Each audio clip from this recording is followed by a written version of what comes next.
બદલાયો, રહેણી કહેણી બદલાઈ, મોંઘવારીએ માજા મૂકી, પરંપરાઓ વિસરાતી ગઈ. આજે સમયે આવીને ઉભી ગયો છે કે દરેક સમાજે પોતાના સમાજના રીત રિવાજો અને પરંપરાઓ પર તેમજ સંબંધો પર નિયમનું બંધન લાગુ કરવાની ફરજ પડી છે.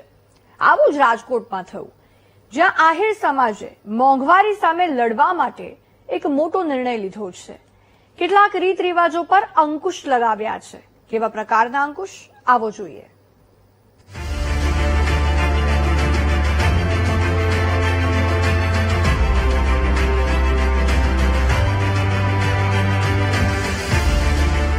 રાજકોટમાં હાલાર પંથકના અને રાજકોટમાં રહેતા આહિર સમાજના 450 પરિવારનું સ્નેહ મિલન મળ્યું હતું, જેમાં હાલના સમયમાં મોંઘવારીના મારથી સામાન્ય અને મધ્યમ વર્ગીય પરિવારને કોઈ અગવડતા ન સર્જાય તે માટે એક મહત્વનો નિર્ણય લેવામાં આવ્યો છે. સારા માઠા પ્રસંગો પર થતા ખર્ચ ઉપર નિયંત્રણ લાવવા મહત્વપૂર્ણ નિર્ણય કરી અલગ અલગ નિયમો બનાવી દેવામાં આવ્યા છે અને જો કોઈ નિયમનું પાલન નહીં કરે તો તેને રૂપિયા 1 લાખનો દંડ અને સમાજ વચ્ચે માફી માંગવાની રહેશે.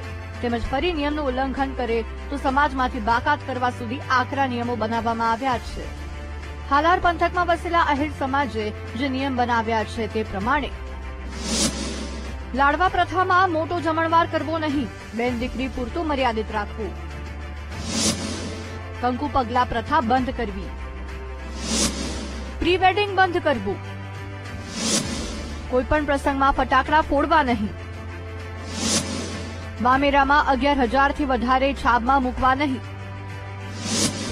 લગ્નમાં 7 તોલાથી વધારે સોનાના દાગીના મૂકવા નહીં, દીકરીના માતા પિતાએ કન્યાદાનમાં 2 તોલાથી વધુ સોનું આપવું નહીં. આવા 14 નિયમો બનાવ્યા છે, જેનું સમાજના લોકોએ પાલન કરવું ફરજિયાત છે. વધારેમાં વધારે 2 તોલા સોનું આપવું. પછી જેવા પ્રસંગો છે, માની લો અત્યારના પ્રસંગો છે કે કોઈ શ્રીમંતના પ્રસંગો છે કે લાડવાના પ્રસંગો છે, તો એમાં ઘર પૂરતું મર્યાદિત રહે એવા પ્રસંગ. અને એક ખાસ છે કે પ્રી વેડિંગ એ સદંતર બંધ કરવાનું રહેશે. અને એવા ટોટલ 14 નિયમો છે જે લાગુ કરેલા છે અને જેનાથી એક સમાજમાં ખોટો ખર્ચો ન થાય અને સમાજ એકત્રિત થાય અને સમાજ બધી રીતે આગળ વધે એવા પ્રયત્નો કરાયેલા છે. મોંઘવારીને લઈને સમાજ કોઈ નિયમ બનાવે તો તેનું પાલન દરેક વ્યક્તિએ કરવું જોઈએ.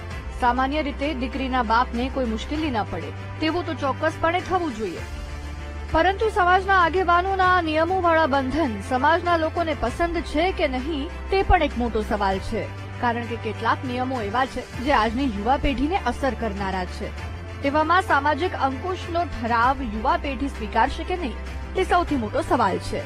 કેમેરામેન જુનેદ જફાઈ સાથે ભાવેશ સોંદરવા, BTV ન્યૂઝ, રાજકોટ.